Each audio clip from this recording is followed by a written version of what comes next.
What's going on, everybody? Appreciate y'all for tuning back in, and today we're going to be reviewing the Kyrie 6 Flytrap. I can't take no loss. I don't even know what it costs. I hit the ground then it go off. Yeah, hit the ground then it go off. Yeah, I can't take no loss. I don't even know what it costs. Yeah, I hit the ground then it go off. Yeah, hit the ground then it go off. Yeah, run it. Starting us off, we talk about the sizing and the price, and I recommend you guys go to your true to size in these shoes. Now, normally in Kyrie's, I go up half a size, and they fit really well, but in this version of the shoe, it wasn't really like that because my shoe, or whatever my sock and the material inside here, it would keep slipping out, and I would tell you, if you are a wide footer, I'd probably tell you guys then go half a size. And next up, we had the pricing, and these shoes are actually on sale originally for $90, but I copped these on another sale for $80 on Nike. I'll leave a link down below in the description, obviously, for you guys to go ahead and cop. But yeah, so this shoe was originally $90 and I got it on sale for $80.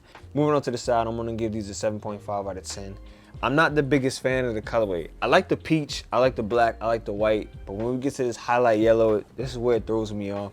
And we already know Kyrie makes some interesting colorways. Sometimes they hit, and sometimes they are a miss. I don't think this is a complete miss. I just don't think the colors resonate with each other very well. So to be honest with you guys, I'm 50-50 on this highlight yellow. I kind of like it. It kind of catches my eye, but at the same time, I kind of don't like it. I'm just not the biggest yellow fan, so for that, that's why I gave it a 7.5 out of 10. Next up, we have my favorite category, which is a cushion, and I want to give these an 8 out of 10.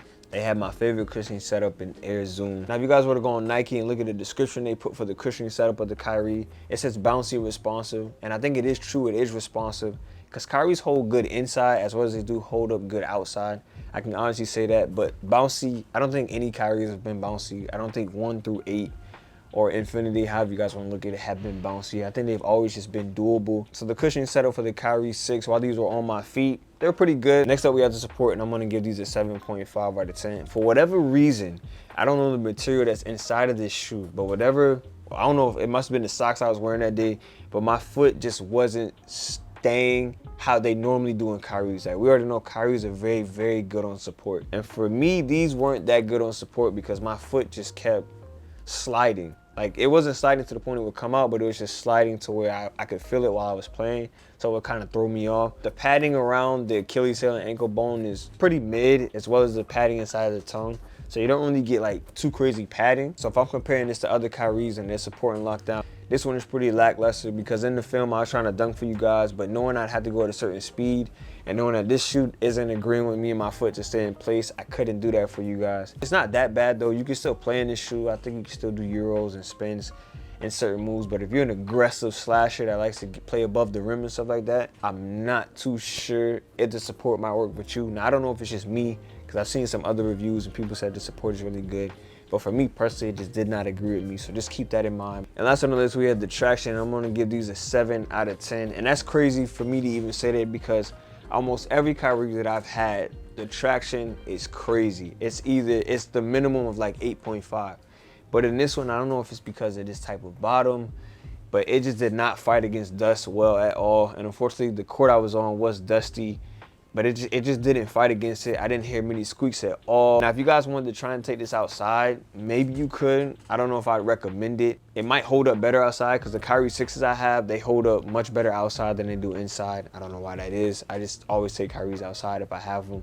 If you want to take it outside, you know, be my guest. But for me personally, inside on a dusty court, this shoe it's just not it, chief. Ending it off with the ranking of the Kyrie 6 Flytrap, I'm gonna be honest with you guys, I'm gonna give this a B-.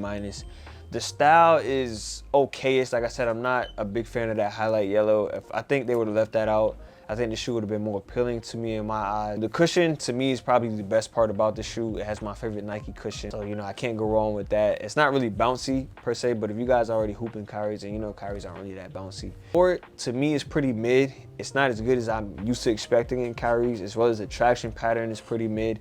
Again, I'm not used to that in Kyries. They're usually always good inside and outside. But for me, these just attracted dust very easily, bite how I would like it to, and you didn't hear squeaking like crazy because Kyrie's are just known for that. So for me, I gotta be honest with you guys, I didn't see that one coming for these to be at a B-. But that's gonna be the end of this video. I really appreciate y'all for tuning in, liking, subscribing, viewing, commenting. If you guys have anything you want to ask me in the comment section, go ahead, do that. I'm always gonna get back to you guys. I love y'all feedback and I love interacting with you guys. But yeah, that's gonna be it for me. I'm gonna have Chauncey hit us with the outro, and I'm gonna see you guys in the next video. Got anything you want to add to it, Chauncey? what? That's your end intro? Yeah, just the end intro. You Thank you for guys watching today's video. See you next in today's video. Bye.